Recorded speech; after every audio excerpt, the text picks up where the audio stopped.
Mel, thank you for doing this interview. We are here this morning in July.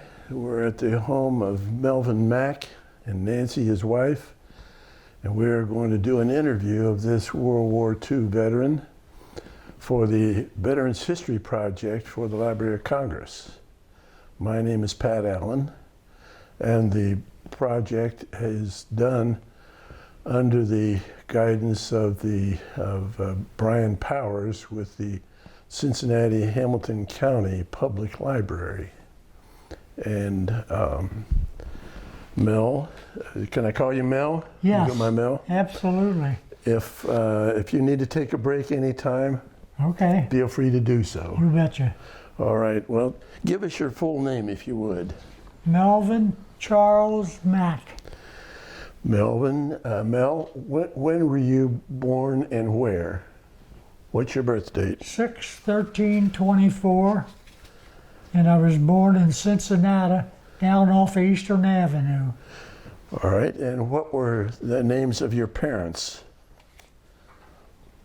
William J. Mack and Nora Lorraine Mack. What was your mother's maiden name? Haythorne or Hawthorne, Hathorne. There's an E on the end? Yes. Do you know when your dad and mom got married? I don't, not really. All right. No. Do you know how they met? No.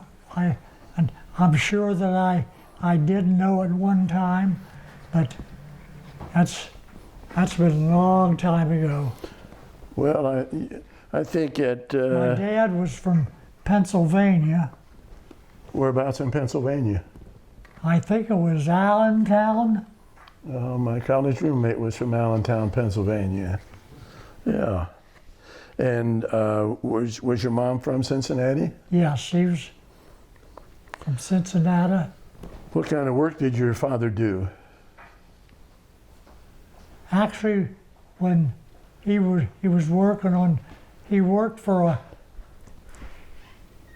the White Bottle and Can Company, and it was owned by his brother-in-law or something. I can't remember, but I know it was the White Bottle and Candy Company.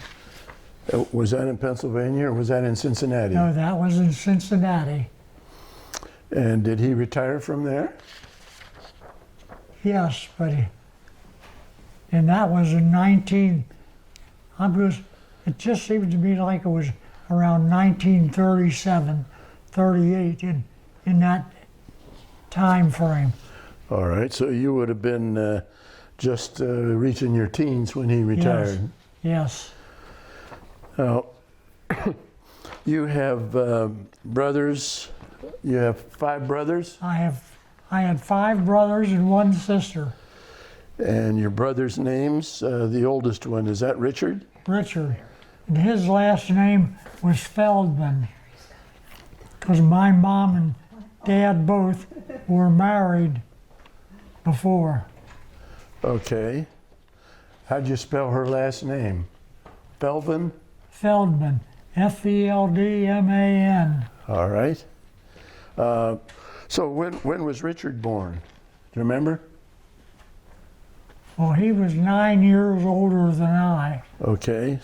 So if you were born in 24, he would have been born in 15? Around 15, yeah. You want to go through? Was he married? Yes. His wife's name was Alma, and they had 1 son, Bruce. Okay. And is Richard still living? No. When did none of my brothers are still living. Okay. When did Richard pass away? God. Truthfully, I don't remember the dates. Okay. But I understand he was in all your brothers were in the military, weren't they? Yes. And Richard was in the Army? He was in the Army, and he was on, what island he was on? New Guinea. He was on New Guinea, but he was on another one also. Is he in the Philippines? No, Okay. So, do you know what rank he was? truthfully I can't. Okay. But I think that he was a corporal, but I wouldn't swear to that. All right. What did he do as far as his service in the Army? Was he in combat? Richard, I'm not sure that Richard was in combat. He was drafted, and he was the first one in of my brothers.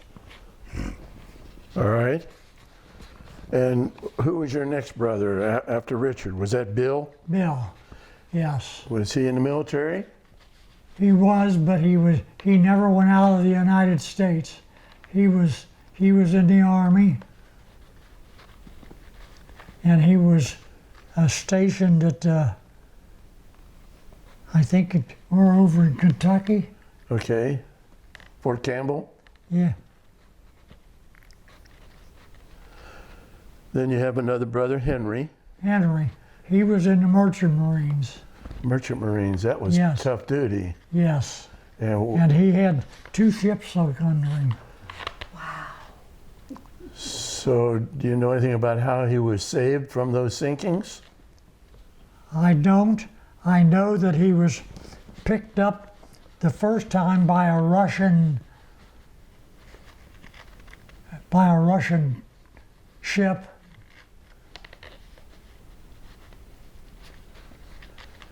A lot of those merchant mariners, they did runs up to Murmansk in Russia. That's right. He made that run a few times to Murmansk, Russia, and that's when the ships were sunk, and he was picked up by a Russian, I guess a trawler or another ship. So, what were his vessels sunk by U-boats?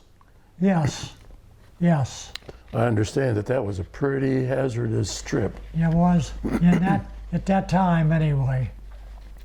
until they broke the Enigma code. Please? Until they broke the Enigma code. Yes, yes. Right? Was Bill married? Bill was married. His wife's name was Mary. And Bill passed away. Yes. Do you remember when he passed away? Truthfully, I don't. I don't know It's when. been probably 25 years ago. Oh, Please? About 25 years ago. Oh, yeah, after we were married. yeah, How about Henry? Was he married? yes. And what was his wife's name? Do you remember? Judy. Marie, Was he married twice? Henry was married twice, yes. One of them was Marie. And his first one was Anna Marie, was her name. Judy. Did he have children? Yes, he had 2 sons, Bruce and what was the youngest one's name? Are you talking about Bruce? Was, Henry's children. Bruce was Richard's son. We're talking about Henry. We're talking about Henry. Okay. His wife was Judy. Judy? Yeah, his wife's name was Judy. Okay. Sorry, Is his Oh, well. is his wife still living? no. Yeah, Judy is. Huh? Judy is. Judy is still living. I don't, not, Judy Mack. yeah, but I Yes. don't think that was, I think Henry's first wife died. His first wife, yeah. Okay. And Second wife was her name was Judy. Now you had a brother named Russell. Yes, And what service was he in? he was in the Navy And where did he serve? in the Pacific. Do you I know? met him when he was in the Pacific, I met him on Guam.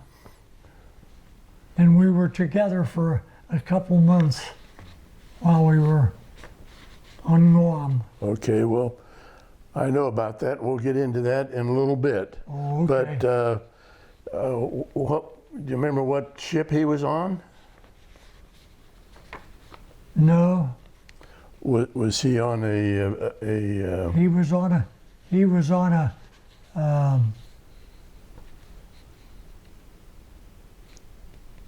was he on a fighting ship, yes, a destroyer or cruiser? I'm trying to remember. I remember he was on a, was a little one, because I used to always say if it would be on a wave up and down and it would be gone. So might have been a destroyer, a destroyer. It might have been, but it was a small ship, because I remember many times I used to say, I don't think it's coming back up. It'd be gone for so long. Now was Russell married? Yes, his wife's name was Betty. And did Russell and Betty have children? Yes, 2. Is Betty still living? No, none of my brothers or their wives are still living. Except Judy, maybe Judy. And Judy, All right. How about any of their children? Are their children still living? Some of them? Bruce, where is he now? He's in Colorado. Huh? He's in Colorado. Your wife seems to think that he's in Colorado. Yeah, that sounds good. Charles is, You got a relative, Charles? Yes, that's Russell's oldest son. Okay, he's still living? Yes, Do you know where he is? he lives in Claremont County. In fact, he lives in the same house that his mom and dad lived in. Really? Well, that's nice. And you had a... And I bought that when I came out of the service. My mom and dad lived in Norwood, and the house that they had was up for sale. And I took my money from my discharge and bought that house for them. And if I remember right, it cost $7,000. I love it. They lived in it a year, and I got married. And they were scared that when Eileen and I got married, that we'd sell that house and they'd have to get out. So they sold it right away, and they bought a house up in Claremont County. They bought 4 acres for $9,000. Wow. And that's where Charles lives right now. Oh, good, good. Now, do you see any of those kids? Well, they're not kids now, but Now, Charles, once in a while, I talked to him on the phone a couple months ago, but I don't see many of them. all right. his wife died recently. How about your last brother, Roy? Was he the youngest brother? He was the youngest. He was the youngest. He was in the Navy. And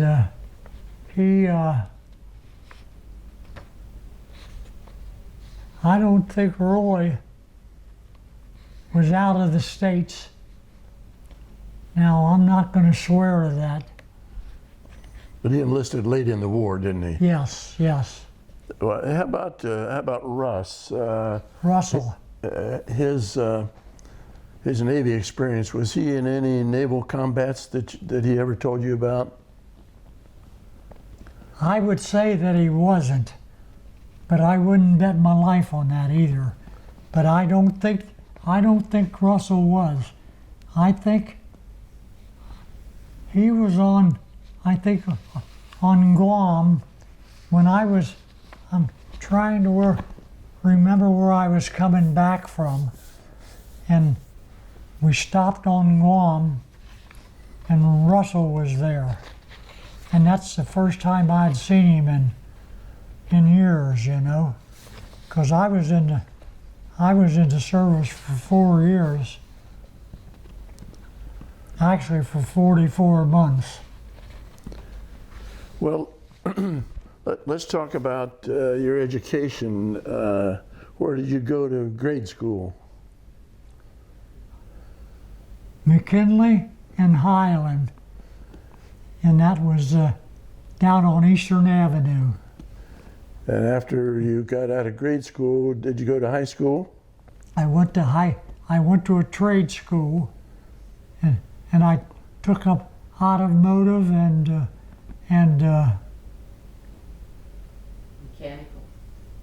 Mechanical. mechanical. And you did that for 3 years? I did that for 3 years Why did you only do that 3 years? because, truthfully, that's the reason why I went. It was only a 3-year course, so that way I didn't have to go for 4 years. Okay. What did you do after that? Seems like you were in the 3 C's. Were you in? I went into the 3 C's, and I was only in there just a short time till World War II started, and I got out and went into the service right away. Now, for somebody that might be watching this and listening to this years down the road, the 3C was a Civil Conservation Corps. That's right. And what did you do for the Civil Conservation Corps? Like most everyone who was in there, we worked on other people's properties. It was all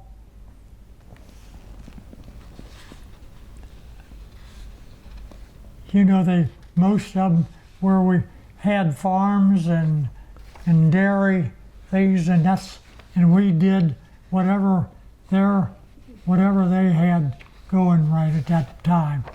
And were you paid for your work? No. It was all volunteer? Yes. And were there other men your age that were working on these projects too? Oh yes. Yeah. So you only did that for a few months. Yeah. What did you do then? Then I went into this. I went into the service. Well, now I joined when I came out of the 3 C's. I joined the what was it?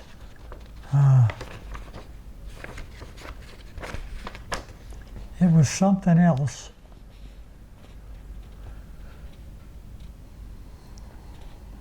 God. Well, you tried to get in before you were eligible, didn't you? Yes, I tried to get in, and they wouldn't take me because I was only 16 years old, and my mom wouldn't sign for me before I was either 17 or 18. Okay. So when did you finally, you enlisted instead of being drafted, didn't you? Yes, and I think, if I remember right, I was 18 years old by the time I enlisted. Right. And you enlisted in the Marines? I was enlisted into the Marines, and I went to Parris Island. Well, tell me why you chose the Marines as opposed to one of the other branches of service. I just thought that was the best one for me. Well, your older brother Richard was in the Army. Why didn't you follow him in the Army? He was, I don't know, maybe I joined the Marine Corps for the uniform. I've heard that before. They're pretty nice looking uniforms. Yeah, yeah. So where did you enlist? Down in Cincinnati? In Cincinnati, and in fact there was a group of us that enlisted, but I was the only one that I remember of the 5 or 6 that they accepted in the Marine Corps. And from there I went to Parris Island. Did the other fellows in your group go into other branches of service? Yes, yeah, because So- my brother Henry was there at that time, and he went in the Navy or the Merchant Marines. Mm-hmm. So you went to Parris Island? I went to Parris Island. How long were you in Paris? Parris Island, not Paris, France. Parris Island, yeah, I was there. I'm going to say I was on Parris Island for, I know it was for over a year. What were you doing in Parris Island during that year?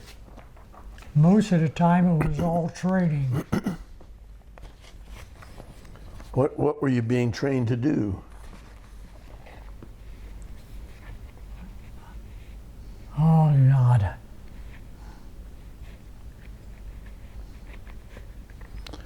Were you being trained with regard to poison gases? Yes. And Yes. how were they doing that with you? Well, for one thing, they put gas on me in 3 places, and they could tell how much it affected me by how big it swelled up. Oh, how much blisters you got? Yeah, and I got the middle one, and I don't know what it was. It was a big blister. Yeah. All right. So when you got that big blister, what'd they do to treat you? You remember? Truthfully, I don't remember, but I don't remember they did anything, truthfully. Now, I'm sure they did something, but I don't remember. So after boot camp, where did you go? After Parris Island. I went to Parris Island, After that, where did you go? and then I went to, Edgewater. where? Edgewater. Edgewater? Edgewater, Maryland. What did you do in Edgewater? More training? Training, and that's when Edgewater, Maryland is where they put they put the gas on my arms. Okay. Let's go back to Parris Island for a minute. When you were in training, did you have to do a lot of running? Oh, every morning it was 5 miles Before or after breakfast? before. And what did you have to carry with you when you were running? Whatever our backpacks had, and it was anywhere from 69 to 80 pounds. And you took that with you every time for your running. And did you have to do that all the time you were at Parris Island? Only when, just at certain times, but any time they went out running, you had your backpack on. Okay.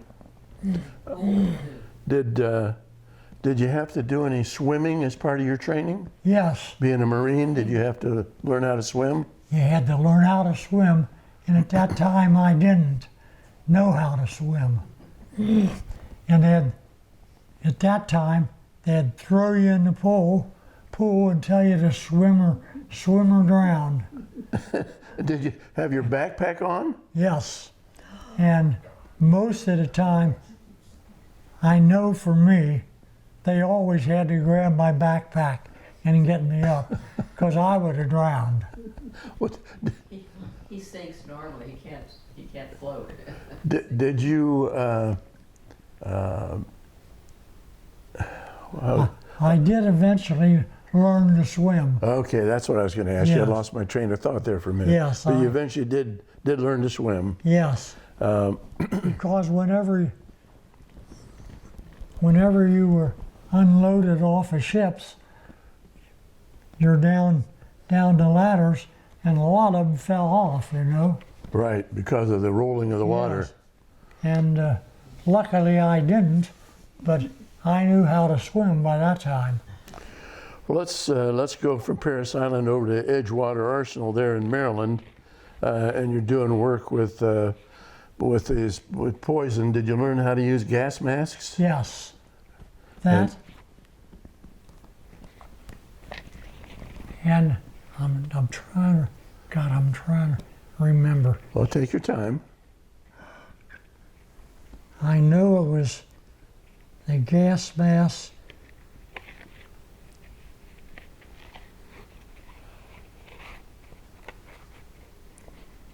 It's gone. Okay. Yeah. Well, do you remember how long you were at Edgewater before you went back to Camp Lejeune?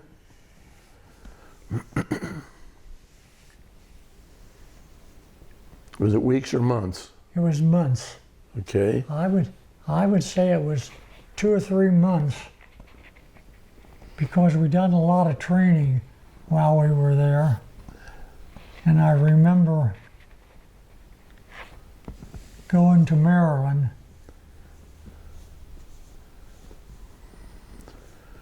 Well, you probably went several places up and down the East Coast, didn't you, Yeah. in your training? Yes.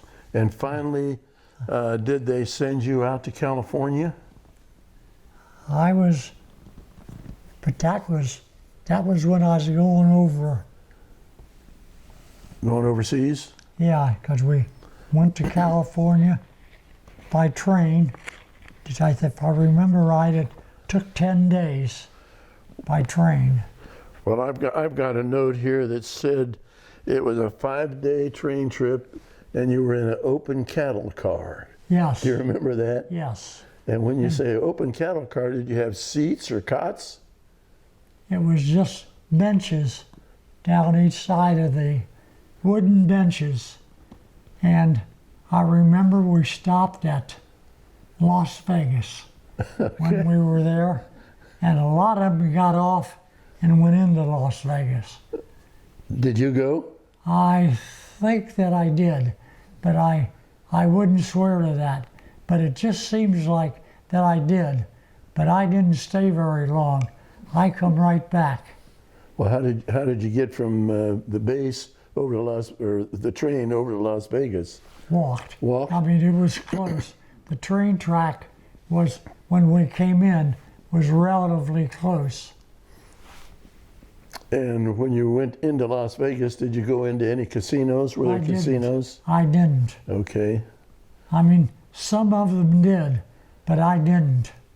Money was too hard to come by, wasn't it? Yes, and I'm not, yeah, because, you know, I think we got $22 a day, A month?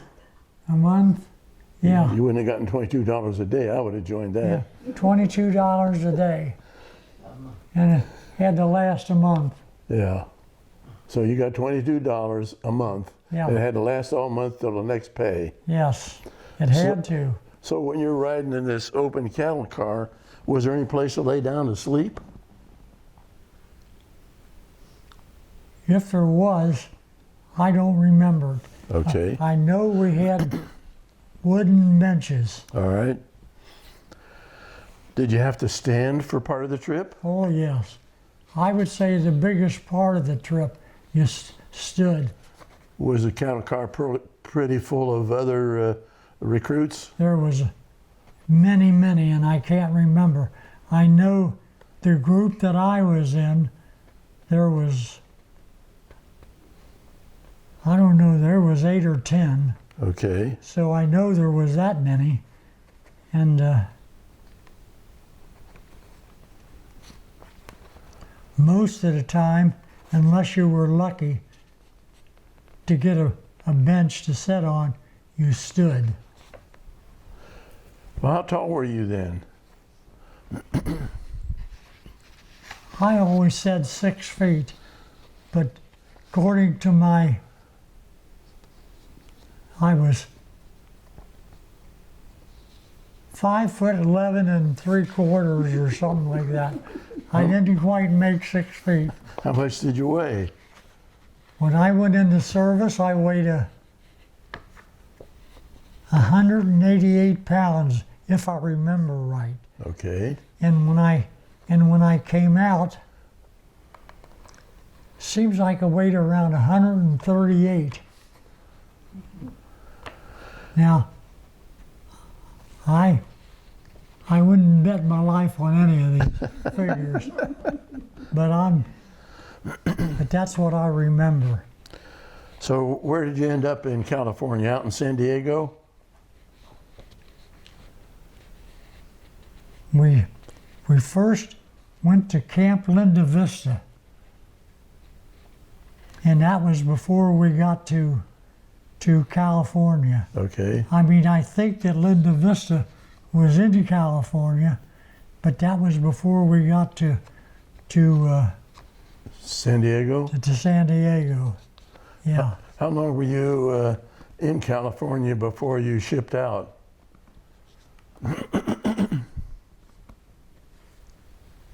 I know it wasn't long. Are we talking days or weeks? I would say it was days. When you shipped out, do you remember what ship you went on?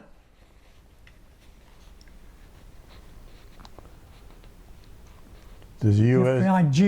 The G.C. Morton, if I remember right. You're absolutely right. USS General G.C. Morton. Yes. Yes. When you shipped out, did you know where you were going? No, we didn't.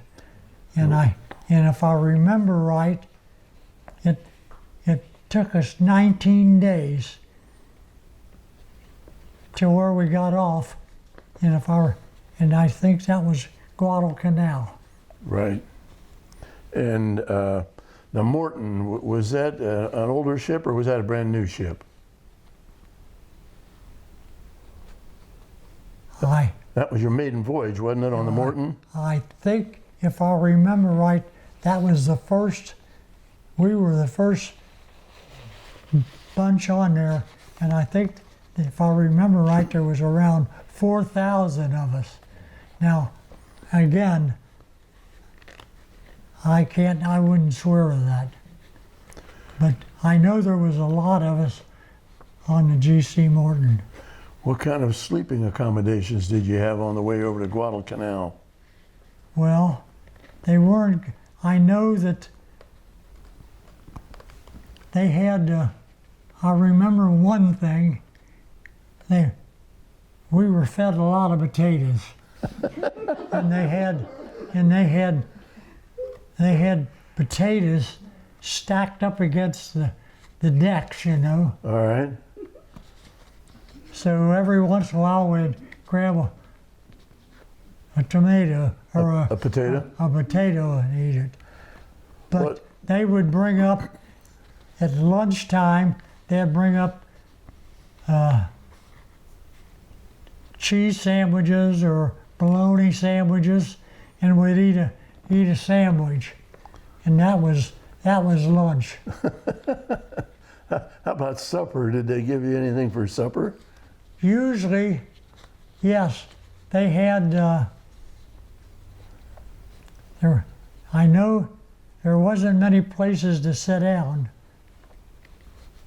but if you were lucky, you got a place to sit down when they'd bring up some of your, and I don't remember whether it was soup or just sandwiches again. Because I did know that sometimes wherever we were, we'd get soup, and most of the time it was sandwiches that was already made. Well, now, before you left for Guadalcanal, had you ever been out in the ocean? No. How did you do on that trip? Did you ever get seasick on that trip? I never did. No. And we were, and if I remember right, we were in hit a typhoon or something off of Okinawa or No, that was later. Guadalcanal. Off of Guadalcanal, you got a typhoon. Yeah, How did your ship survive that? it was it survived, but I can remember the ship that I was on. I could see over, and another ship broke in two. Oh, really? Yes, What kind of ship was that? Was that another troop transport?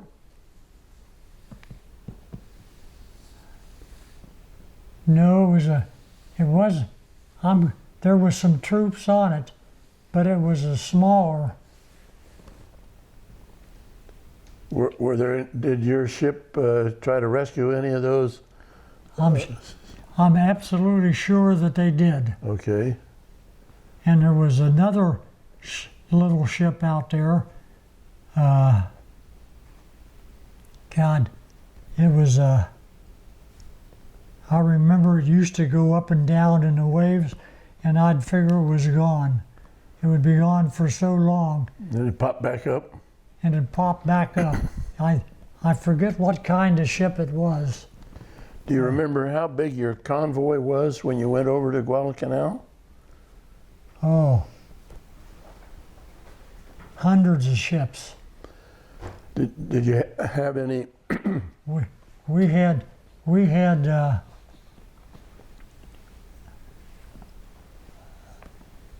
escorts.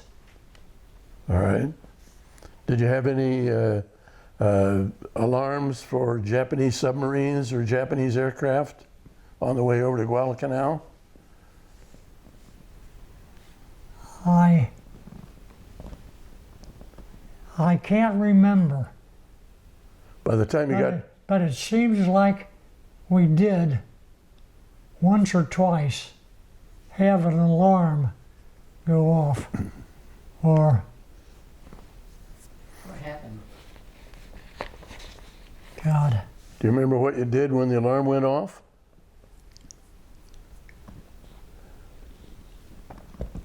most of us would get down low Uh-huh. because we were in a small. God, do you remember what kind of ship I was on, sweetheart? I'm sure I told you, but Well, you said there were about 4,000 troops on there. yes, it was. And It was. when you got that alarm, were you above deck or below deck? Do you remember? He said he stayed above deck. I was Yeah. above deck just about all the time that I was on the ship. Okay. Didn't like it below. So did you sleep on deck? Yes, And yeah. did you have a sleeping bag or anything to sleep on? We had blankets, Okay. but I don't remember any mattresses or anything. Did you get wet? When you, by the time you got to Guadalcanal, the U.S. had already run the Japs out of there, hadn't they? Yeah, there was. Yeah, that was secured in 1942, and when I got there it was 1943. Early in 43. Now, when you got to Guadalcanal, I think I understand that you had even more training Yes. for that. Yes. And what was the We- purpose of that training? Because we were training to go to, actually we were training to hit Japan, but in the meantime we went to Guam. Okay. But didn't you also go to Okinawa? I did. Yes, I was on Okinawa. She was Anahuac, Kwajalein. I'm trying to remember some other islands that I. And Well, I've got a map here that And- I see Kwajalein Anahuac. and Kwajalein. Yeah. Manila, is that where you landed? Did you land in Manila? No, The E's mean another person. Okay. no. Okay. Anahuac and Quadrant, and I can't remember which one it was, had one tree set on it.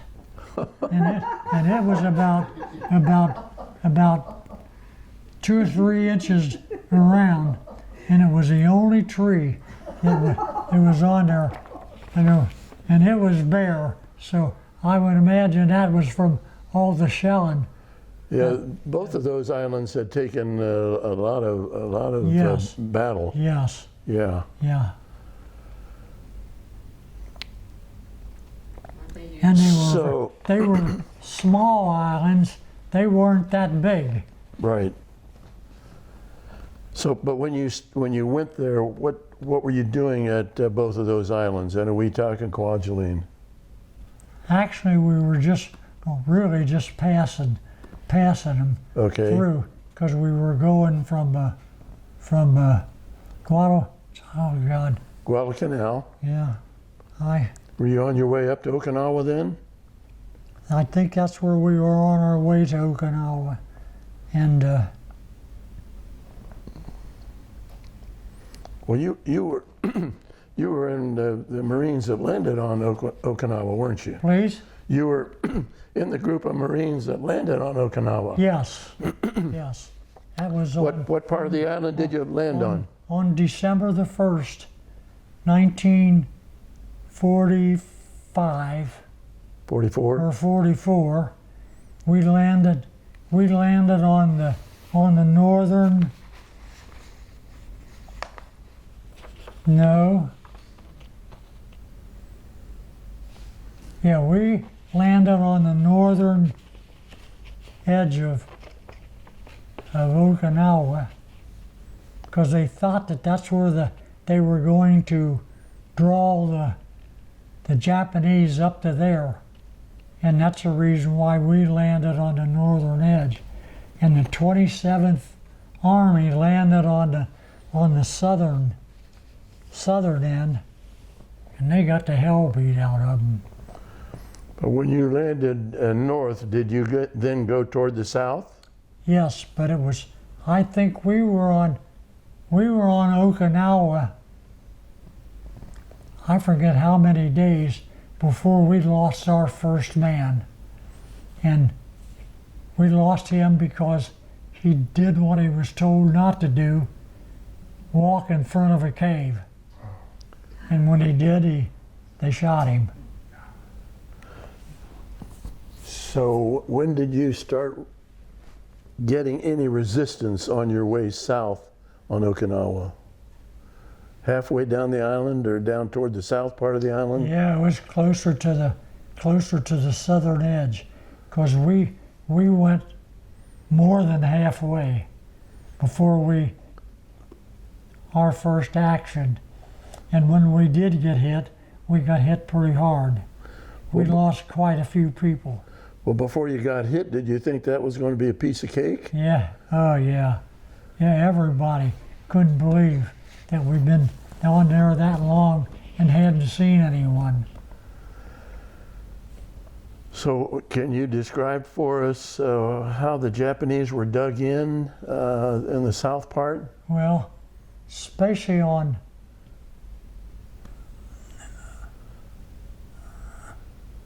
You were on Sugarloaf Mountain. show. Well, that wasn't much of a mountain.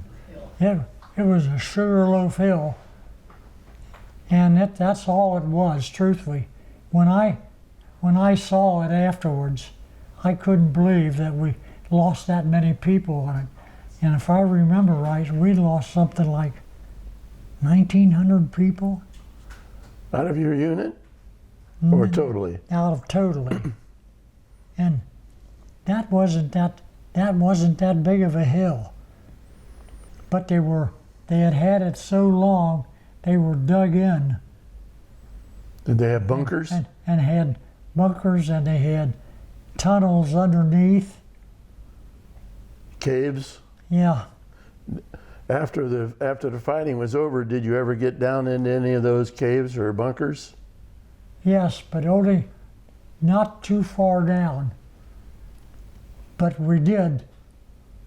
Not just I, but there was others of us went down. So what can you tell us about what those tunnels and caves looked like when you did get down there? Well, some of them was very small that you almost had to lay down to get through them. But they had caves or places to stand and work between the between the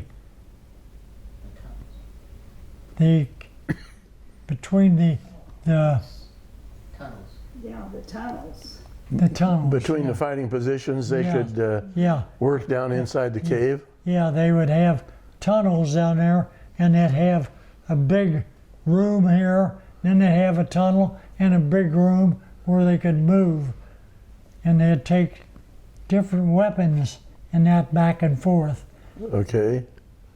Now, when you got down in there, did you see any enemy dead soldiers? Or was that after cleanup? I'm going to say I don't remember dead soldiers. How long did it take you to capture Sugarloaf Hill? Days or hours? Oh, it was days. It wasn't hours. What kind of weapon were you carrying? A BAR. Now, That was a Browning automatic, and it had a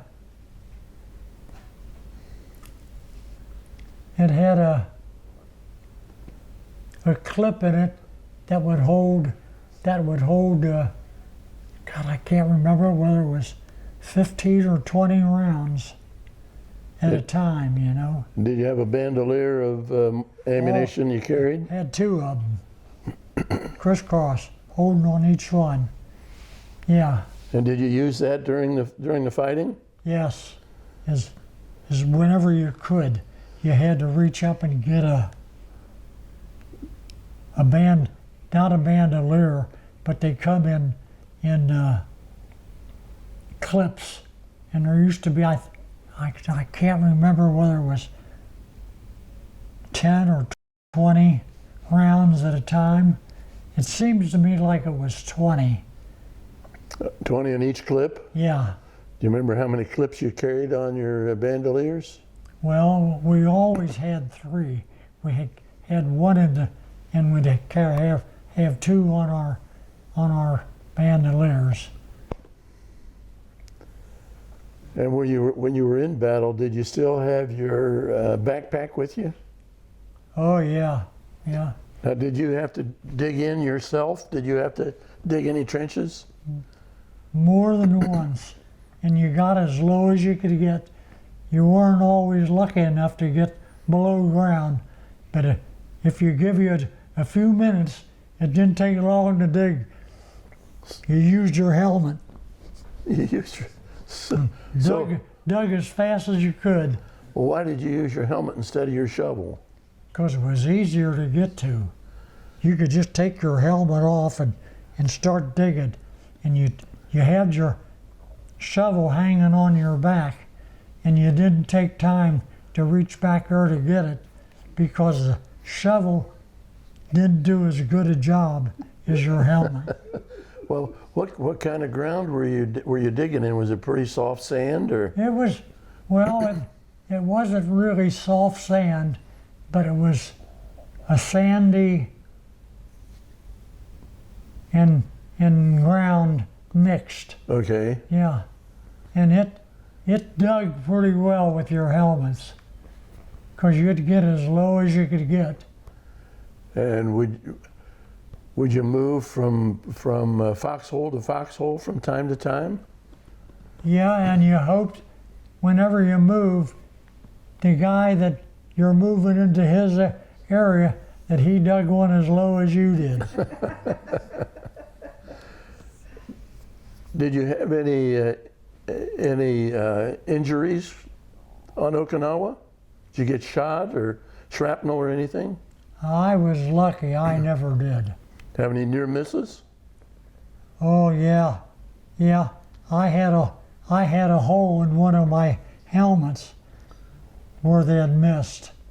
A hole or a dent? Just a dent? No, it was a hole, because it went all the way through. Is that right? Yeah. How did it miss your head? Well, you know, when you had those things on, you didn't pull it down. Okay. You just had it on. And it, right at the top, you could see where it hit. So went between your scalp and the Yeah. top of the helmet. Yeah. Did it knock your helmet off? Yes. Yes. Did you know where it came from? Was it a sniper or? Could not at the time. You weren't really interested where it come from. What did you do? You Just dive on the ground? Just got as low as you could get. Did you have any weapons besides your BAR? Did you have any hand grenades or pistols or anything? I had a 45, yes. Did you use that at all? I never used that at all. You were a sharpshooter. You were trained to be a sharpshooter. Were you a sharpshooter? Yes, You have a sharpshooter badge? yes. And where did you get your training as a sharpshooter? Was that Paris Island or? Paris Island, yes. And then we went to Camp Lejeune, and there was still more training. So where did you learn to use the BAR, at Paris Island or Lejeune? Or somewhere else? I think it was Paris Island. I can't read, because I know I had it at Lejeune, but I can't remember whether it was at Paris Island or not. No. I would have to think that it was, but I don't know that or I don't remember it. Well, now you're over there in Guadalcanal, and then you're going over to Okinawa. You're over there in the Pacific Islands. What kind of medications did you have to protect you from illness and disease? We had Ativan tablets and there was an Ativan and something else. Did you get any shots? Oh yeah, when we moved from island to island, they'd line you up and you'd get 5 shots in each arm. I'd get 10 shots. That's when we knew we were going to another island. When I went from one island to the next, I'd line up shots at each arm. So we knew we were going to another island. You're going to be moving. Yeah. So you got those shots. Did you know before you got on the ship that you were headed for Okinawa? No, we didn't. When did you find out you were destined for Okinawa? Was that during the trip? We was pretty close to Okinawa before we knew it. All right. Before you went ashore, did you see any of the shelling from ships and airplanes on Okinawa? While you were on the ship, could you see that happening? No. Now, I shouldn't say no. I don't remember it truthfully. Okay. So after And I know it was going on, but I can't believe it. I don't remember it, you know. So what unit and what group, what division were you in on Okinawa? I was in the 6th Marine Division. I was in the 29th Battalion, and I was in I think the 1st Battalion.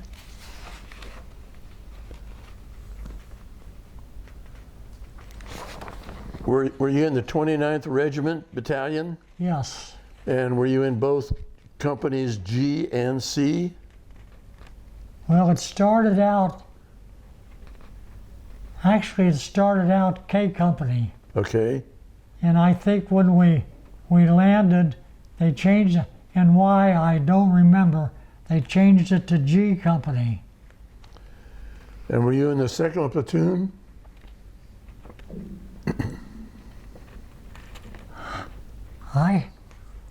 I thought I was in the 1st, but the 2nd might have been.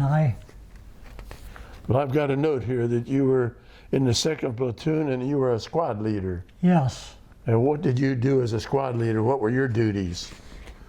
Well, if you was a squad leader, you had, depending on what kind of equipment you were carrying, if you had just BARs or if you had flamethrowers, then you had more people. And I had, if I remember right, I had 6 people, or 8, I can't remember. So I must have had a flamethrower also, because you had to have extra people for flamethrowers. So in your squad, did the flamethrower do his job on some of the caves? Yes, yes. Did you see any of the enemy that flamethrower had killed? Truthfully, I could say no, because I can't remember, truthfully, when we used the flamethrower, whether it was already gone. They might have already been gone. All right. When you were on Okinawa, what was your rank? Were you a private first class, corporal, or what were you? I was a corporal. I started out as a sergeant, but that was when we were in action. They needed sergeants, so I was made a sergeant. And then as soon as we got back, they cut me back to a corporal because they didn't need any more sergeants. Now, when you got back where? Back to the States? Yeah, no, back to our unit. Okay. Because they only could, if I remember, they only could have so many sergeants per unit or something. And when we got back, they didn't need me as a sergeant anymore, which was good for me. Now, after Okinawa, did they send you to Guam for some R&R? I'm trying. Was it Guam first? It just seems like we stopped at another island first. Well, I thought you went to Guam and they told you your brother was at another island. Yes. And when you got to the other island, you learned he was back at Guam. Yes. But it just seems like when we went to Guam, it seems, maybe I'm dreaming, but it just seems like we stopped at another island first. And it was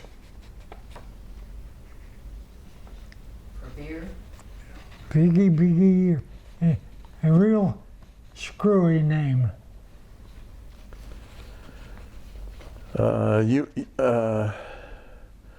They told you your brother was on Saipan. Yeah. And you went to Saipan. How did you get to Saipan? I went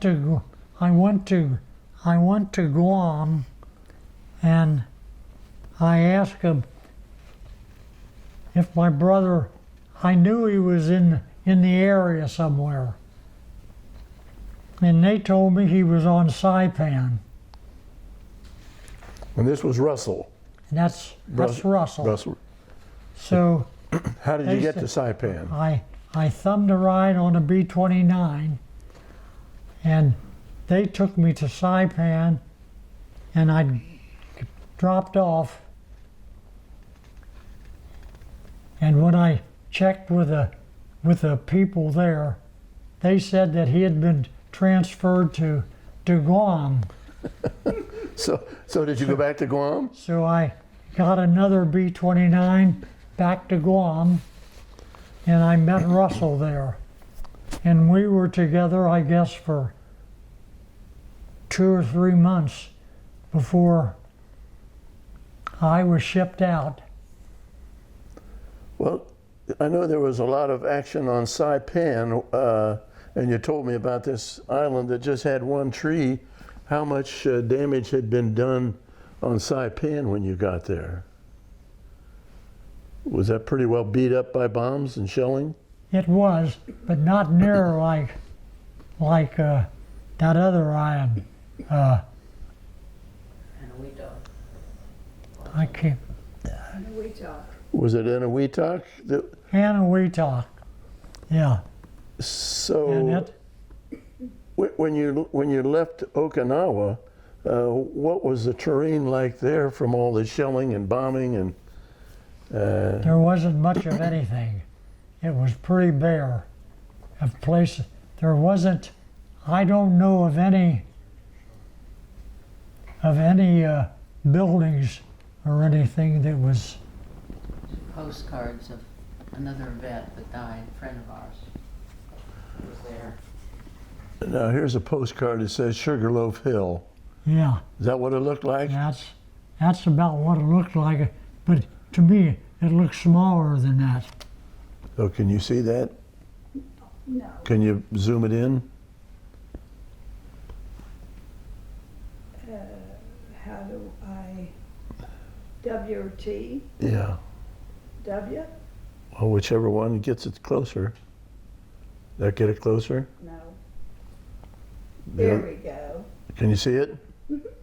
So it looks smaller to you than shown in this picture. Yes, because there was this. Naha was right here. Now what's that?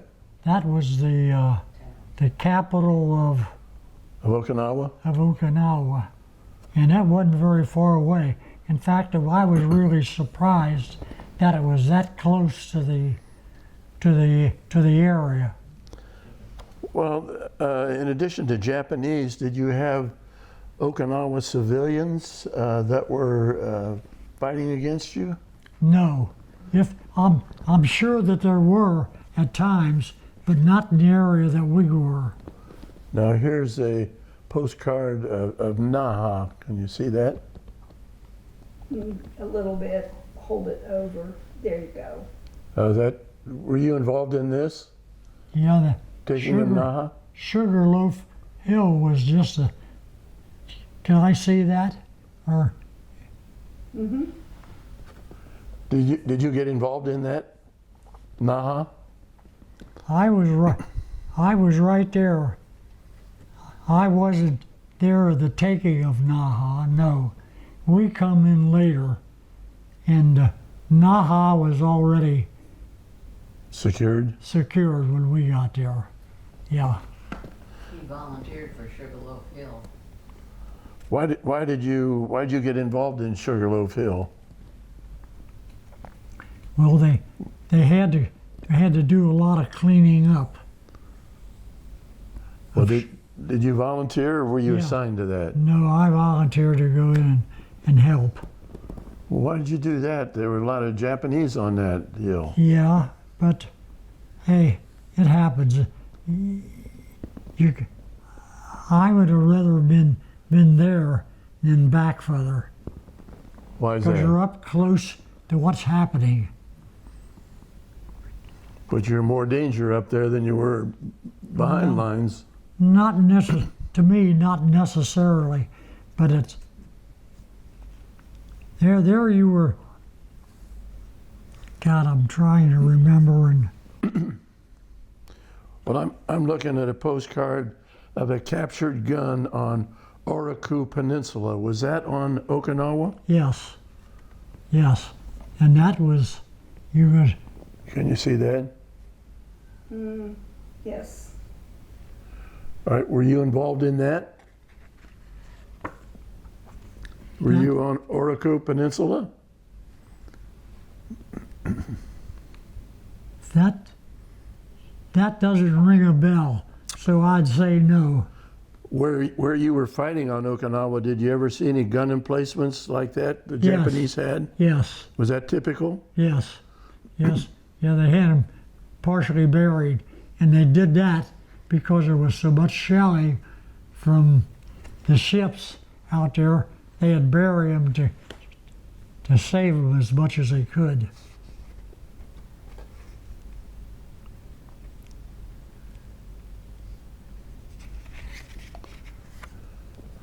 Here's one that says, observing artillery fire on outskirts of Naha.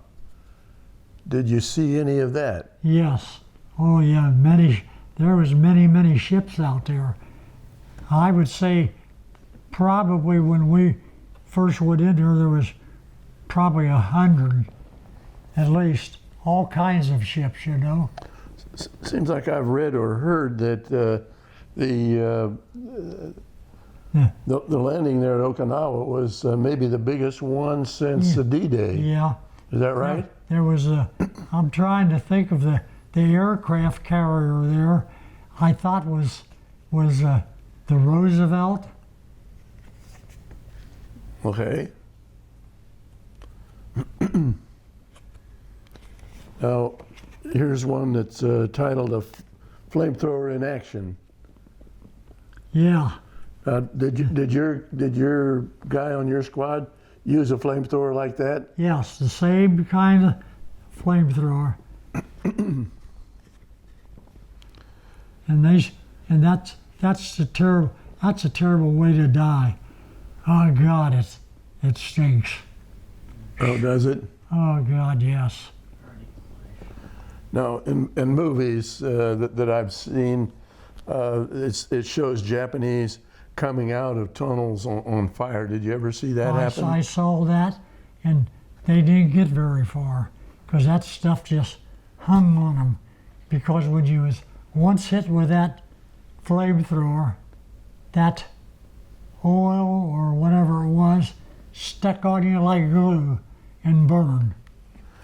Now, flamethrower was a pretty dangerous position, wasn't it? Yeah. If yeah. those tanks got hit by a shell. Well,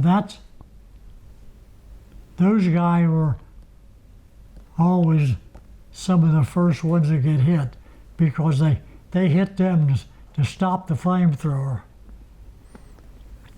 And It took a lot of guts to be a flamethrower.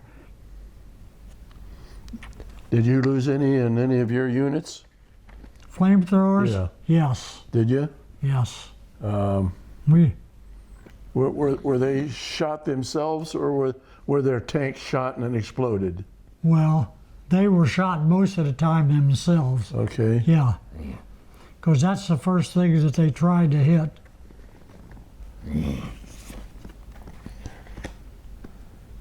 Now, there's a postcard that says, cleaning out cave, vicinity of Naha. See that? Yes. Can you see that? Yes.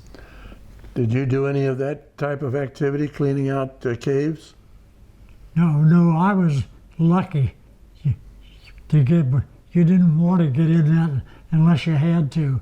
Those people were already assigned to that squad or whatever it was that was to do the cleanup. Did you see caves like that? Yes, yes. And they would make those small caves like that, and they'd all go down underground. And then after you pass, they'd come up in the back of you and shoot you in the back. That's how they did a lot of that. Do you lose guys in your unit? Please? Yeah, oh yeah. And once they popped back up, what happened to the Japanese when they... They were done most of the time because this was always, they couldn't get away. After you knew where they were, that hole wasn't going to go any further. So they just killed them. Well, how would they camouflage themselves so that you walk past them and then they would pop out? Well, you just, I mean, you didn't walk just over a hole. You just walked down here, and they were in areas over there. And whenever you just passed, they'd pop up because they were covered with, there might be something in there that shows some of the covering over those holes, because they used to make it look so real that you didn't even know they were there. Covered by palm trees and Yeah. sticks and whatnot. Yeah. Now here's one about a 6th Marine Division cemetery. Yes. Was that on Okinawa? Yes. Yes. Can you see that? Hold it. And There you go. unfortunately, there was too many in it. You wonder whenever you go through something like this, you wonder how you're the one that's missed. Yeah. I asked that question a lot of times. How do you do that? Well, People on each side of you getting killed. How come you didn't? the good Yeah. Lord had other Oh, other God. ideas for you. Yeah. God was Thank saving- God. God was saving you for me. Yeah. Because I asked that question many times. I couldn't believe it. Now here's a postcard titled "Watchful Waiting." Yeah. Yeah. Were you ever in that position? Oh, yes. Oh, yes. Can you see that? Yeah. Yes. If you're there that as long as we were, you're in almost all those positions off and on, you know.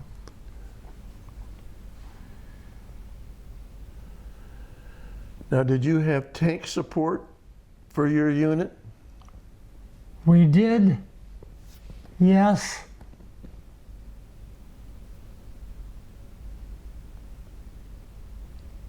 But I know it didn't last long because they were needed somewhere else.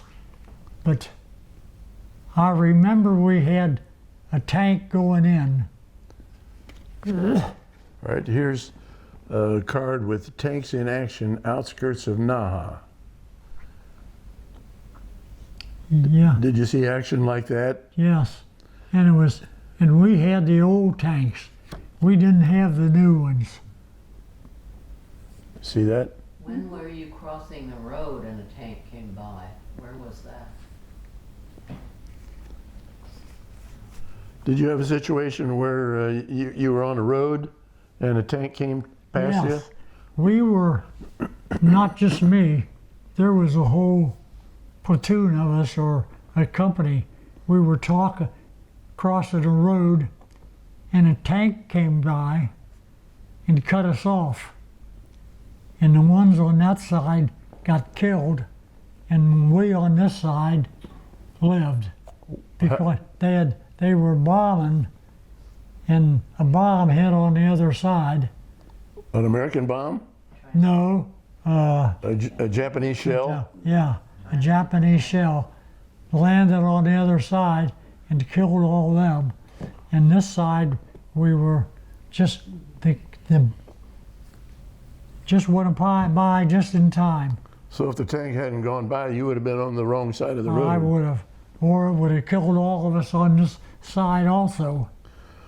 On that postcard, we see a whole lot of limbless and leafless trees. Was that pretty much how it looked? Yes, yes, yeah. If there was trees in that around, there wasn't many leaves or limbs on them because they had all been bombed for so long and so many times.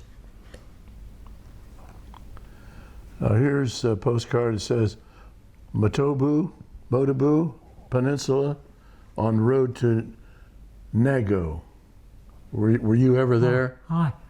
I don't remember that at all. But the shrubbery and the tree in that photo is kind of typical. That's typical, yes, yes. Okay. What was Sanagashima?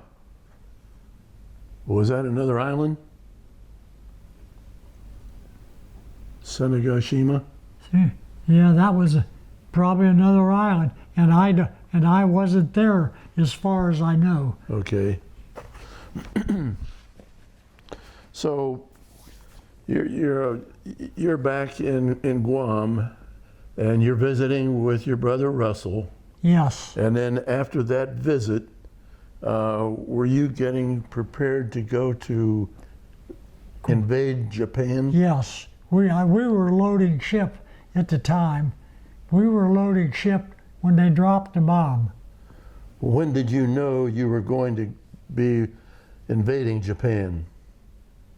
Well, we didn't know exactly when it was going to be, but they had already told us that there would be at least 50,000 casualties when we landed on Japan. That would be on the first wave going in, and we were in the first wave. Your outfit was scheduled to be the point? Yes, we were already told that we would be the point going into Japan. What? And that there would be at least 50,000 casualties. So we didn't figure we coming back, most of us, at that time. So And- when you got that news, how did you really feel? Well, I don't know whether I felt any different or not, because, hell, that's what we've been doing all the time. During your service over there in the Pacific, did you have any communications from home? Did you write letters, or did parents write to you? My dad wrote a letter every day, whether I got it or not. Sometimes I'd get a stack of them like this, but my dad wrote to me every day when I was in overseas. And I don't remember my mom. If she ever wrote, I don't remember it. what would your dad be talking about in these letters? Just what's Just- going on at home? Just tell you, in fact, might be just one half a page or one page, just telling you what's going on or what they had heard. Were you able to communicate back to the States by a letter? No, we couldn't. Every time I would write a letter back, it would come back and it would look like it'd been cut up. Yeah, because they didn't allow anything out. If there was anything that they could tell that you were communicating some way, they just cut it all up and you had to get it back. And that's how they did it back then. So where were you when you learned that the first bomb had been dropped? Were you actually getting on board to go on the island? No, we were loading a ship when the first bomb was dropped. Because they dropped two of them, but the first one, we were loading ship for the initial landing. Now, when you say loading ship, were you on one of those amphibious ships that goes onto the beach? No, but that's probably what it would have been if we had ever got it loaded, but we never got it loaded. All right. But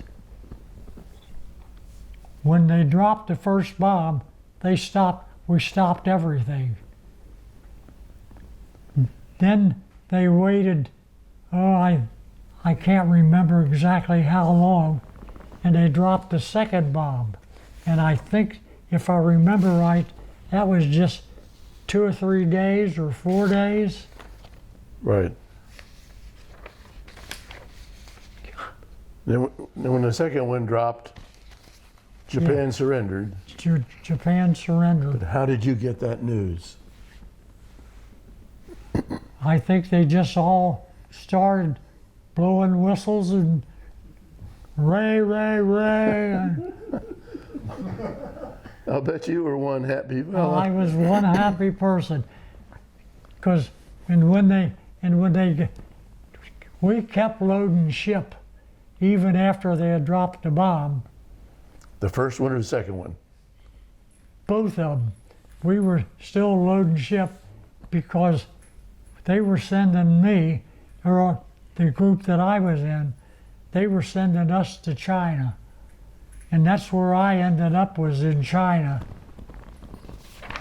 It's Tsingtao. Yeah, that's spelled Qingdao. That's the newer spelling. Tsingtao. It used to Tsingtao. be Tsing. Yeah. And I was sent there. That's when Chiang Kai-shek was invading China. And when I was up in the northern part of China, a lot of the wounded from that invasion up there was brought into our area. The wounded Japanese? They were Japanese Brought and in? and American? no Chinese? Chinese. There wasn't any Americans at that time. Okay. Japanese and Chinese, and you're over there. Were you at a POW camp? No, I was at a where the Chinese, they were holding Chinese prisoners. Japanese. Japanese prisoners, and we were there to keep the Chinese from killing them. Doesn't that make sense? One time you're trying to kill the Japanese, another time you're trying to save them. And we were there saving them. They were put in a big compound surrounded by wire, and we, the 6th Marine Division, and that was sent up there, and we had a barometer, a perimeter around the whole place to keep the Chinese from killing them. Were you successful, or did some of them? No, Sneak through. it happened once in a while, but most of the time they didn't try to kill them. Because I remember when they had a colonel. The Chinese colonel or Japanese colonel? Chinese colonel, and he was, was a Japanese colonel at that time. And I told him when we would go around and survey to make sure everything was all right. And I told him that if there was any firing going on, I had a .45, and I took it out and I told him that you're the first one that's going to be shot if this happens. But we never had any problems. Now, could he speak English?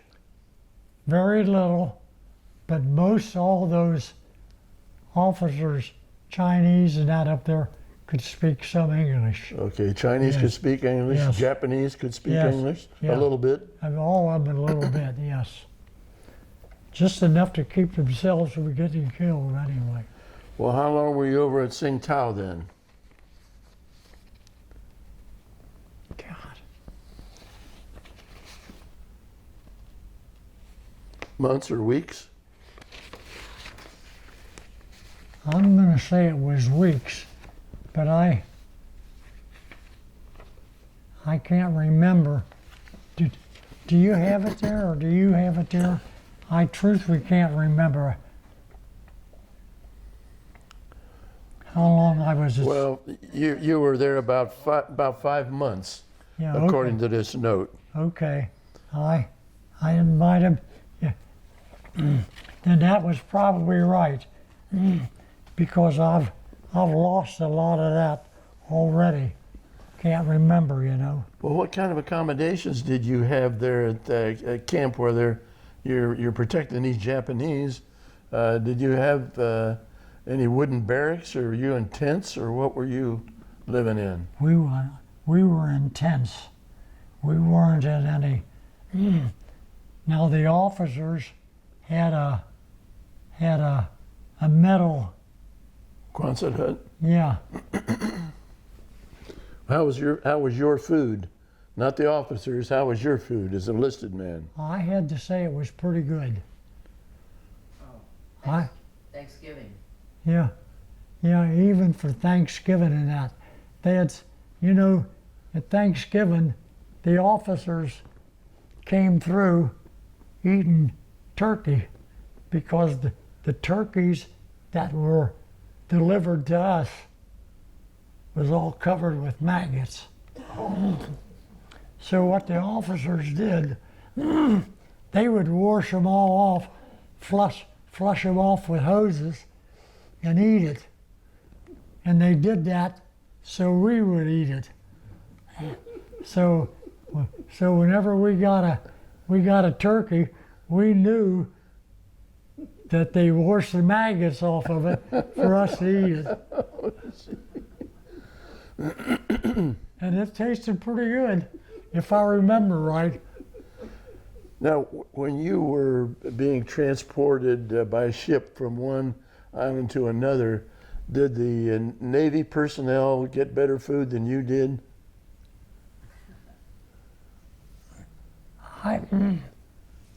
I would have to think that they did, but I would never say that for sure, because most of the time we got pretty close to the same thing. Okay. Yeah.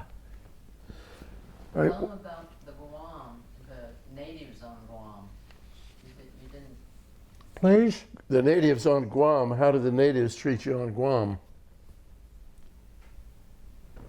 Pretty well, I think.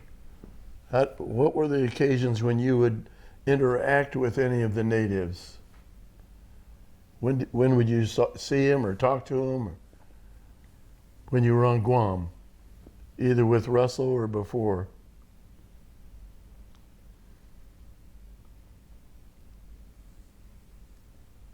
The spider. Oh, you mean the spider that, there was a big spider. That was on Guadalcanal, wasn't it? Oh, Guadalcanal. I think that was on Guadalcanal, wasn't it? Yes. Yeah, right. A big spider. I mean, the body was like this, and then the legs were out. And of course, we called them gooks, but it was the Filipinos? Filipinos. They'd take that, cut that thing all up, and eat it raw right there. Where would these spiders be? Up in the trees? Yeah, up and hanging between two trees, and they were huge. I mean, big bodies. And Did you ever try one? no. I mean, the webs was like almost like fishing line. You know, they were that, That strong? well, it wasn't so strong, but they were that heavy. Okay. And they would hold those big, and those guys would just cut those things up and eat them right there. Well, after Japanese occupation and American occupation, the native Filipinos probably didn't have a whole lot of food. They didn't have a whole lot, I would think. Yeah. And they took your garbage. God, I'm trying to remember. I hope you got something there, 'cause Well, when you Ate your garbage. after your meals, what would you do with the leftovers? we would. We had garbage cans that everybody would pour all their garbage in that in. All right. And when it got filled up, they would take it over and give it to the natives to give to their pigs and that. But the pigs never got any of it. They'd take those garbage cans over there, and those guys would line up and dig down in there and get it and eat it right there. Uh-huh. Gotta almost make you sick. And was that a pretty run-of-the-mill practice for them? Yes, yes.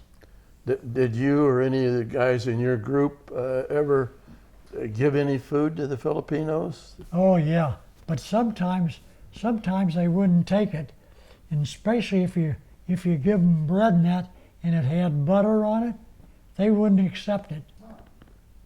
I don't know why, but if it had butter on any bread or anything, they wouldn't accept it. But they'd take plain bread. Plain bread, but they wouldn't take buttered bread.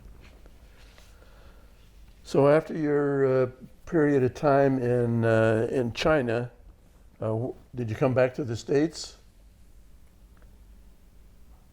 No, I went to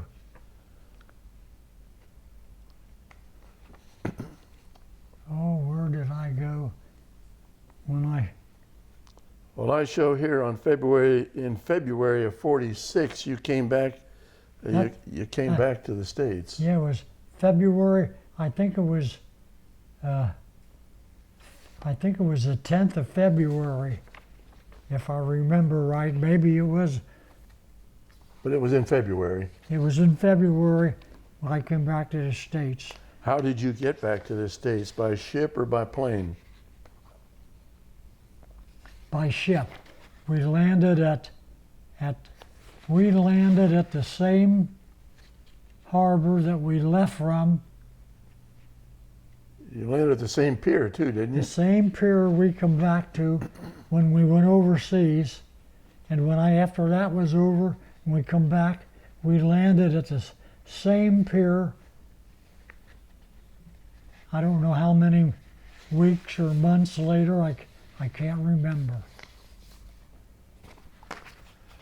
How did you think of President Truman after the bombs were dropped? Oh, God, I thought he was the best thing since. I still thought that he was the best president we had. Uh-huh. Yes, because I don't think any other one would have dropped that bomb. Well, it sure saved up to 1 million American lives. And, I would say at least, yes, because he dropped 2 of them. Were you ever told afterwards how the Japanese had planned to defend their island? Yeah, And what were you told? that to the last man, they were going to defend until there were no more Japanese left. Because a lot of them had already just been in some of those holes. Pardon me. There's some water right next. Oh. Yeah. Thank you. Do you care for some? Yeah.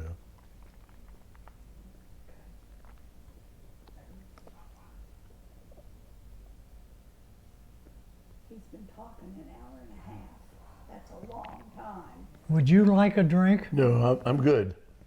You just drink what you want. You edited then? Pardon? You edit? No. I have seen news clips of Okinawa civilians committing suicide. Did you see any of that? I saw one commit suicide, but I understand when we were coming in that many hundreds of them committed suicide. They dropped off of that hill. So how did the one you saw, how did he or she commit suicide? That's all. He come running out of a cave and just jumped. And that's as close as I got to him. Uh-huh. But they figured, they were told that we were going to kill everybody when we landed, which we didn't. Right. In fact, I was on Guadalcanal, or I was on Okinawa. I forget how many days before I saw the first one killed. The first Japanese killed? Yeah. And I was on quite a few days because there wasn't what they had done. They had drawn all the Japanese to the to the southern end of Guadalcanal or Okinawa because they thought that we were going to invade the southern end. So the Army came in down there. And if I remember right, it was the 27th Division or something like, I was the 27th something. And it was the Army and the Japanese, and that's where they were at that end. And the 27th Army got hell beat out of them. Well, from your being on all aspects of the island, was the southern end the most easy to defend for the Japanese? Well, I think the reason why they did that, because the southern end was the furthest from Japan. Okay. And they just figured that that's where we would invade because it was the furthest. But it's just the opposite. We came in on this end and we hit the Dutch and Japan, actually a lot of it at the same time. But we did hit the northern end of Okinawa first. Well, you landed at the same pier that you had left from. Yes. And how long were you there before you came back home? Oh, God. A short time? No, it was a...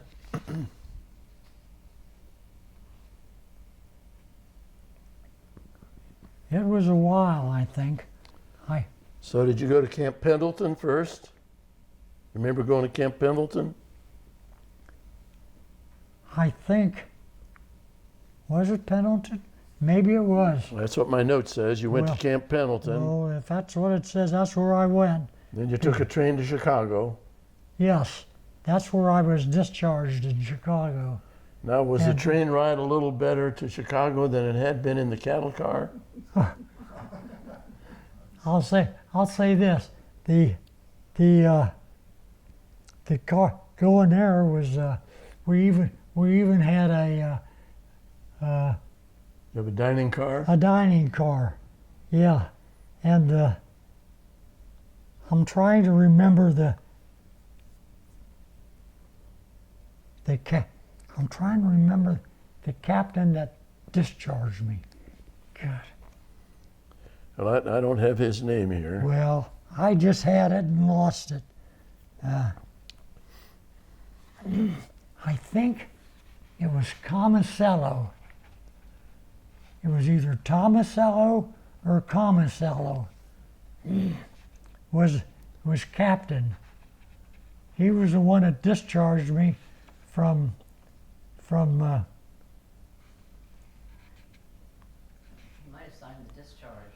And here's a document that was signed by Second Lieutenant Stasowitz.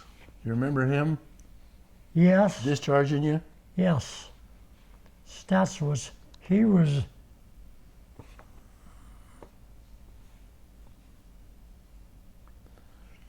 Can I see that for just? Sure. It might ring a bell or something. There's his name, Second Lieutenant, U.S. Marine Corps.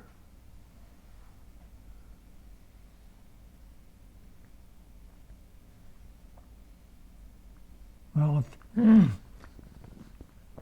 if that was his name, I don't remember. All right. I thought the one that discharged me, his name was Tomasello or something like that. But maybe, God, I've got lost in it. But you got discharged. Well, Yay. it says here your monthly rate of pay when you were discharged was $69.30. That was big money. Yeah, that was big money. Yeah. Now, while you were in action, did you get paid? No. It was, actually it was,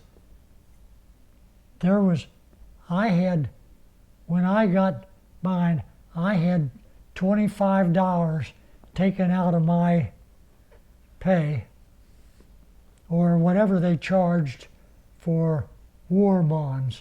Now it might have, maybe they didn't charge as much, but I had money taken out of my wages every month, and I bought a war bond, and I had them sent home.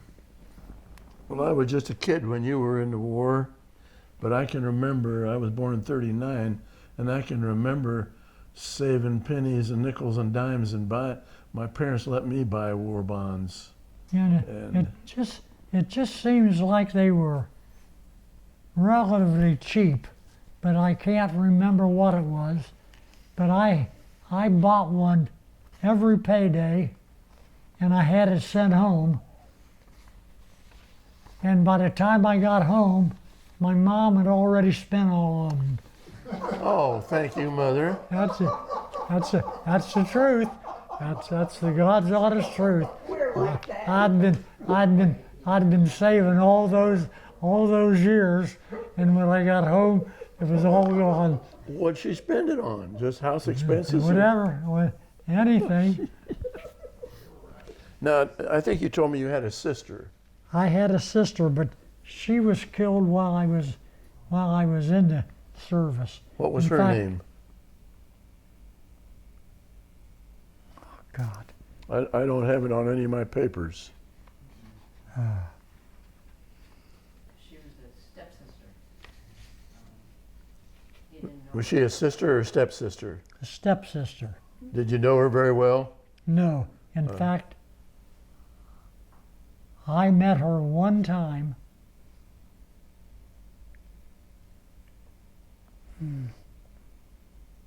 See, I had a stepsister and a stepbrother, Okay.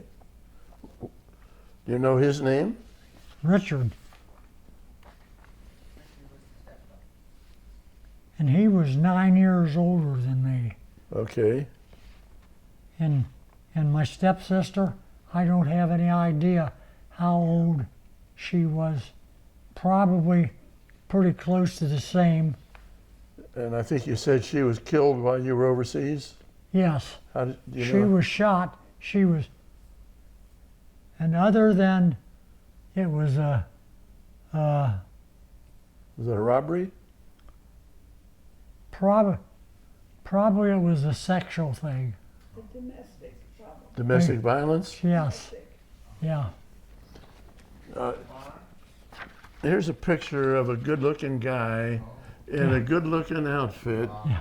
And who is that? God, that's me, and I was 17 years old.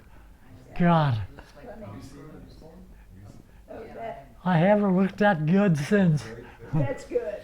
It's really good. 17 years old. Yeah. Now, what was this medal for? The one on the left. Was that a marksmanship? Yes, yeah, that was one thing that I was good at. I had marksman. I was a marksman. And what are the other? I think one of them was probably good conduct and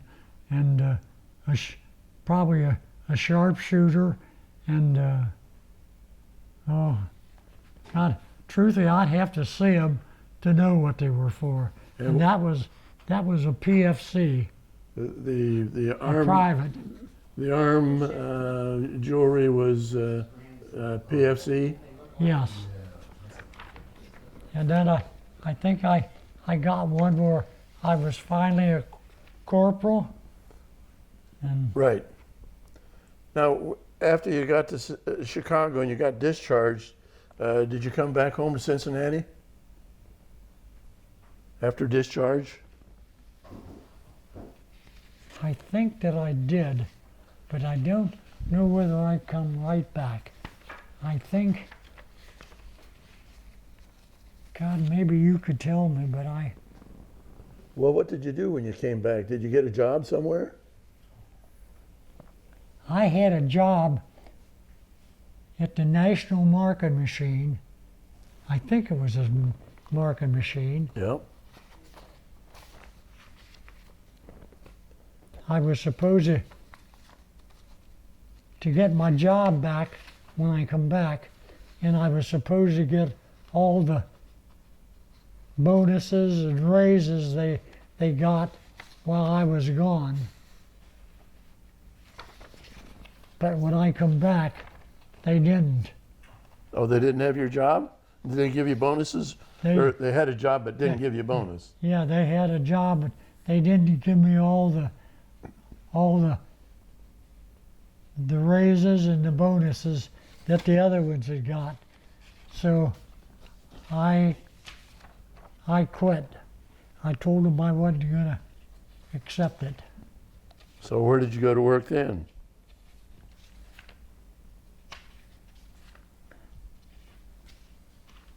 I think the multi-car type All right. is, God, I'm trying to remember. Well, take your I time. hope you got it down there. 'Cause Well, take your time.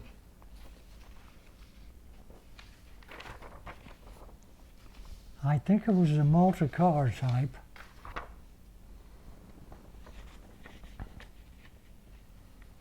It was.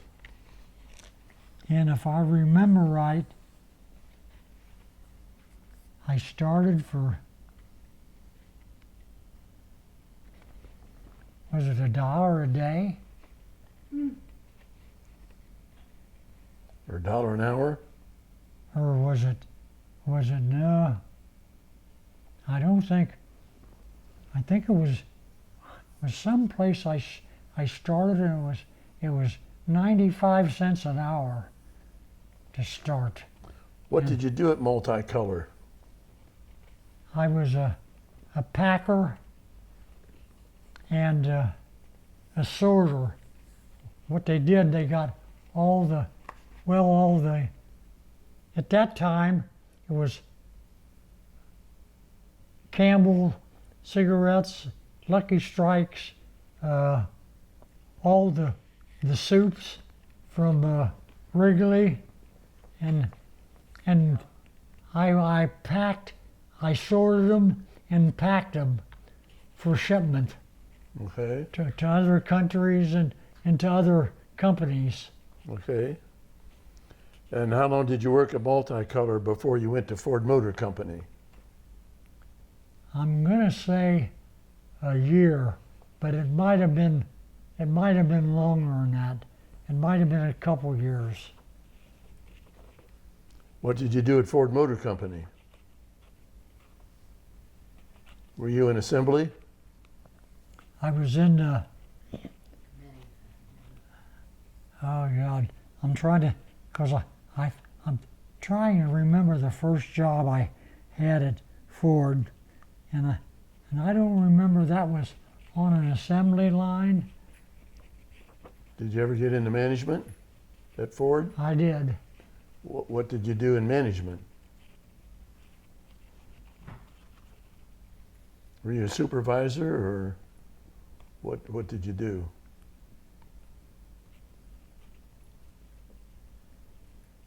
It's been a long time. Oh God, You were in the fire department that there was, at one point, yeah, I was in the fire department. and you ran What plant did you work at for Ford?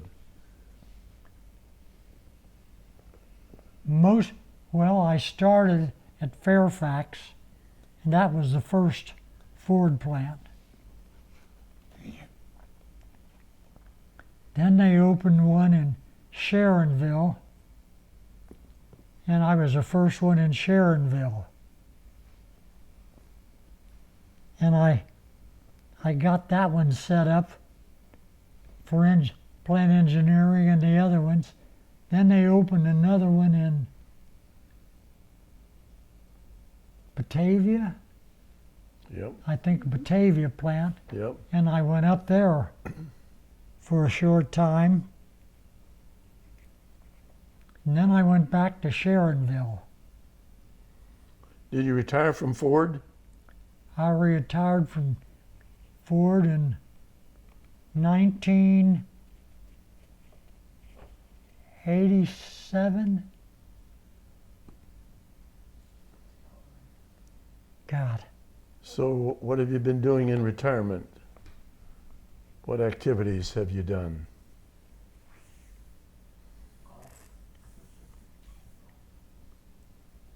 You travel any?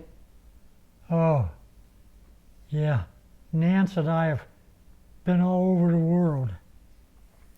Now you're talking about your wife Nancy, Yes. and you guys got Yeah. married when? This is a test. You better pass this test. Well, actually, my first wife, she wouldn't do much traveling at all. Okay. She didn't want to travel. What was her name? And her name was Eileen. What was her maiden name? Stan Corb? Stan Corb. Yeah. And before that, it was, Had she been married before? she had been married before. Did you two have any children? No, Yes. not. Well, I've got you having two children. One well, named Gail. With Eileen. Yeah. I had two girls, Gail. Sandy and Gail. And Gail's last name is what now? Winter. And Sandy's last name is Bengert. Benjard, Sandy Benjard, yes. Two stepsons too. I have two stepsons, and their name is Dan and No, those are your grandsons. huh? Those are grandsons. Oh, okay, Stepsons. my grandson, Larry My and s- Gary. Larry and Gary, and Larry's still alive. He lives in Youngstown, and Gary, he died. Oh, I guess, what, 30 years ago, sweetheart? 10 years ago, probably. She says maybe 10 years ago. 10? Not Gary. Is it, Gary, huh? Gary. I think. I'm not good on dates either. Well, now we still haven't passed the test on when you and Nancy got married, and to help you with this test, When does this help you remember? Yes. 1994. And, Yes. and what month? What month? 12. No, it was. Yep. Was it 12? Yeah. And what day? The 10th. Yeah, you got it. You Yeah. passed the test. For a while, he'd give me flowers the 10th of every month. Until Oh. Yeah. Yeah. So she tells me that you were a real good guy, and you gave her flowers on your anniversary for a long time. Yes, I did that for years. Every month? The 10th of every month, I would get a bouquet of flowers and give her.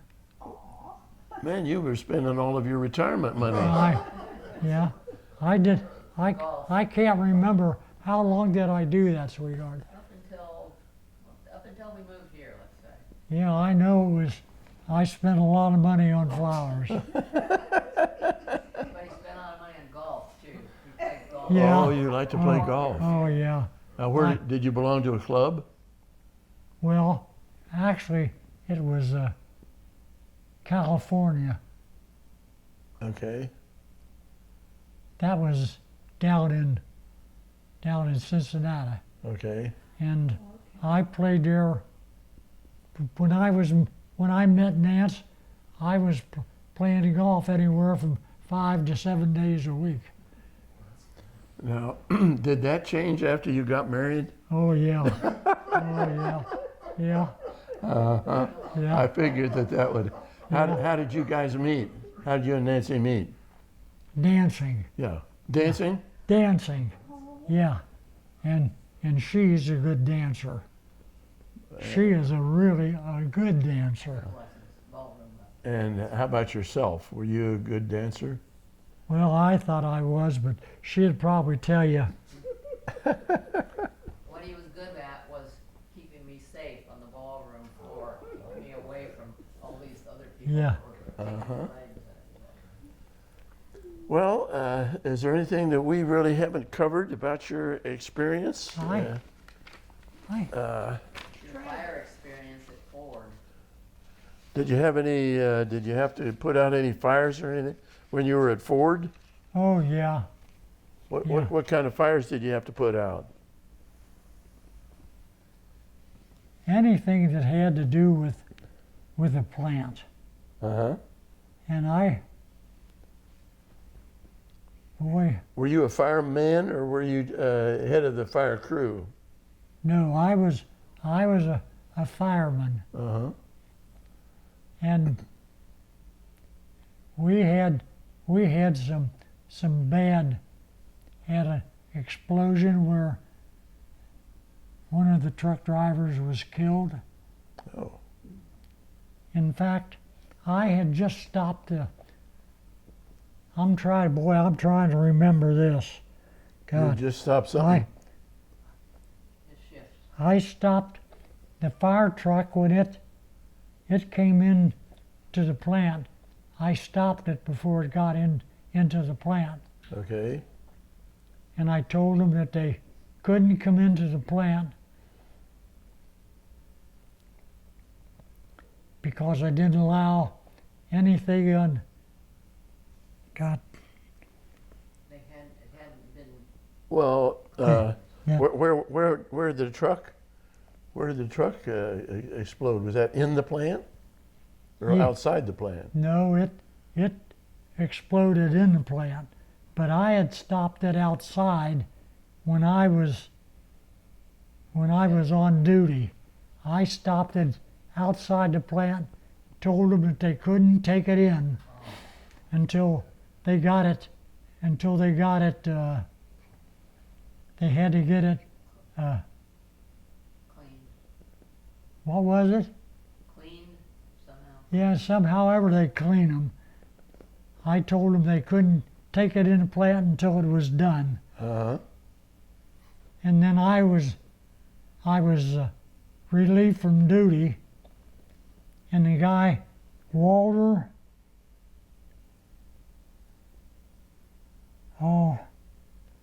Walter something relieved me. And I told him that didn't go in the plant until it was It was cleaned. cleaned.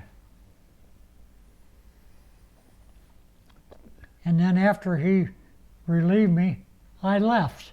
Okay. And I was going in Sears and Roebuck's when one of the fellows from the plant stopped me, and he says, "Hey, Mack, did you hear about the explosion out at Ford's?" I says, "No," but I knew right away. They took that thing inside the plant. And I said, "Don't tell me." He said, "Yeah." He says, "There's a lot of people killed." Oh, wow. Which plant was it? Was it Batavia or Sharonville? Sharonville. Sharonville? Wow.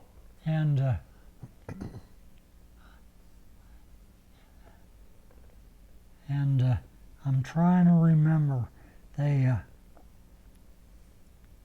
He said there was a lot of people killed, and the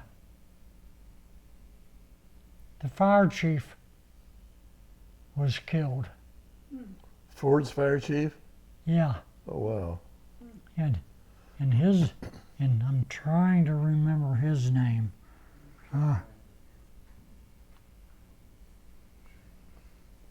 Because he's the always told me, don't never, whatever it was he did, he said, don't ever do that. Well, he did it, Mm-hmm. and he got killed. Do you know what kind of a truck it was that exploded? Was it a fuel truck or? I think it was a fuel truck from, what was the company's name?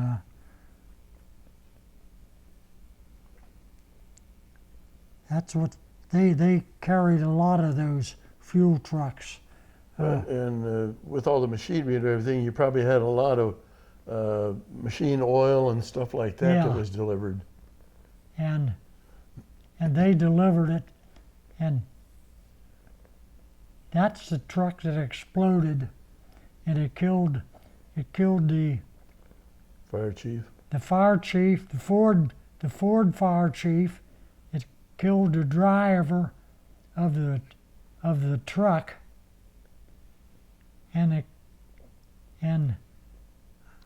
I forget some others. Okay.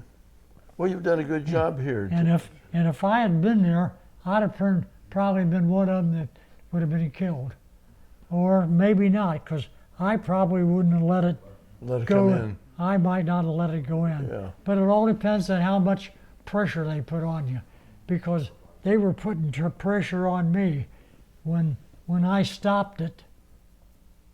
The safety director came out, and he says, "Mack, we need that truck in the plant." I says, "Well, is all you have to do is release it, and they could take it in." But I says, "I'm not signing it. I won't sign it." His name was Orly Ader, and he says, "Well, if you don't, we're going to have trouble." I says, "Well, you sign it, they could take it in, you won't have any trouble." He wouldn't sign it. I wouldn't sign it. But the guy following you signed it. And then the guy following me, he came in and he says, "Mack, they want that in there." I says, and his name is Walter, and I can't think of his last name, but I says, "Walter, if that thing is going in the plant, someone else besides me is signing that release, because I'm not going to do it." But I guess after I went home, they released it, and Walter released it and took it in there, and he was the one that was killed when it blew up. Oh, he was killed too. Yeah, because I knew, I knew when I stopped it, we had an explosive meter that we tried every truck that had any explosions, Uh-huh. and this sucker went out of sight. And I said, "Nope, not with me." But anyway, Walter released it, and he was killed. Well, did you have any repercussions afterwards? Did they say anything to you about you were right in not letting it in, or did they get mad at you? Oh yeah, the managers from Batavia, or from the Sharonville, from up north, come down. up in Michigan? Yeah, they all come down, and and again I can't remember names, but they said that I done right from not leaving it in.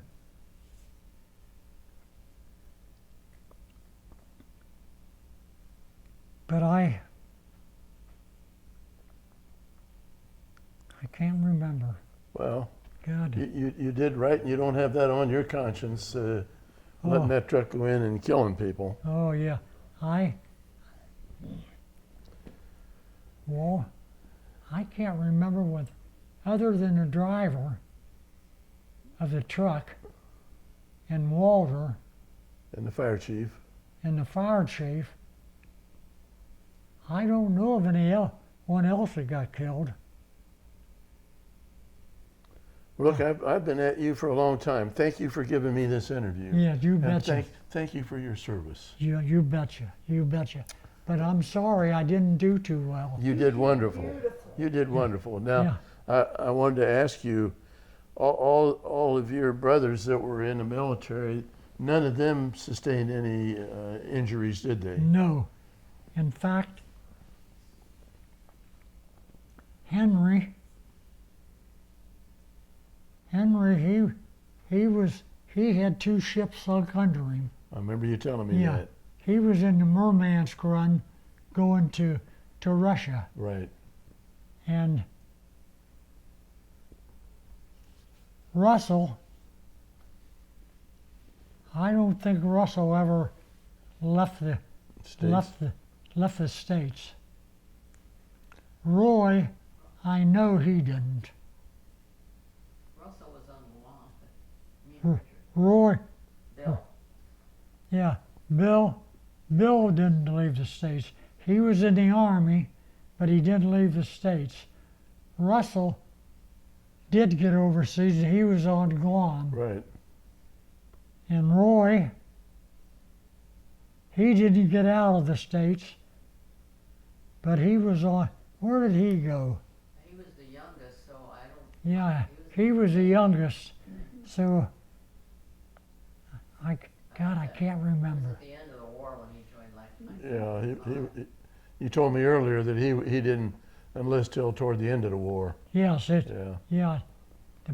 Probably the war might have been over by the time he enlisted.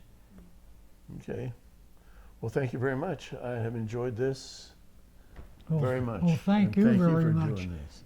But Yes. I hope that I did And thank you, Nancy, for helping us. I hope we had a halfway decent job.